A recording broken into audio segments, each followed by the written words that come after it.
ơi ngày nè cha bỏ tại mà đòn chân cha bỏ thì tụi tứ nhom linh cho mùi nâng cái tâm bao dương nâng ở ngôi sẵn chạm bắt tầm nhưng chua ca đã sẽ chủ các 2 giờ nhà sẽ chủ bao dương cái dương chua can chèm chẳng cái nào một ổn bộ sẽ chủ can là dương chèm tới bỏ bao dương nâng chưa ngàn nên cả là chèm sẽ chủ bỏ bông ổn bắt tầm mà tiện nhưng chua ca đã bỏ bao dương chú 2 giờ nhà bỏ ní cứ chỉ bỏ thầy phéนะបងប្អូនចាហើយប្អូននេះមើលទៅតំណងខ្លាំងមែនតើចាហើយសំខាន់ណាមហូបមុខនេះជឿថាបងប្អូននៅញ៉ាំបាយច្រើនចាទោះបីជាម្លងពេលហ្នឹងជាម្លងពេលដែលសម្រក់គីឡូក៏ដោយតែបើបានញ៉ាំជាមួយនឹងប្អូនហើយម្នាក់គឺឆ្ងាញ់ចាអានេះអ្នកដែលចេះគាត់ចេះប្អូនគាត់ចេះប្រហុកអីចឹងណាដែលគាត់ញ៉ាំឆ្ងាញ់បើគាត់អ្នកអត់ចេះប្អូនអត់ចេះប្រហុកក៏គាត់ញ៉ាំអត់ឆ្ងាញ់ដែរតែអត់ទេជាទូទៅឲ្យតែបានប្អូនបានផុកបងប្អូនចានិយាយមែនបានបាយជាងបកាបានបាយជាងសាច់មាន់បានបាយជាងអ្វីទាំងអស់ព្រោះដោយសារប្អូនរបស់យើងវាអត់ទ្រាំណោះញ៉ាំទៅវាឆ្ងាញ់ហើយសម្រាប់ឆាប្អូនបងប្អូនតិចច្រឡំដាក់ទឹកត្រីខ្ញុំអត់ដាក់អីណាចាយើងដាក់ស្ករ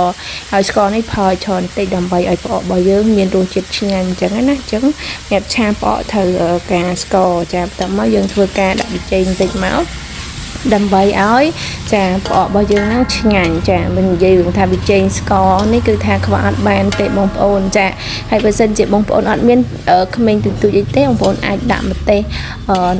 នៅក្នុងហ្នឹងតែម្ដងហាន់ទូចទេណាចាដោយសារខ្ញុំមានក្មេងតូចនៅក្នុងផ្ទះអញ្ចឹងហើយគឺខ្ញុំមិនដាក់ជាមួយនឹងម្ទេសចូលទេបើដាក់បន្តិចបន្តួចអីចឹងណាបងប្អូនចា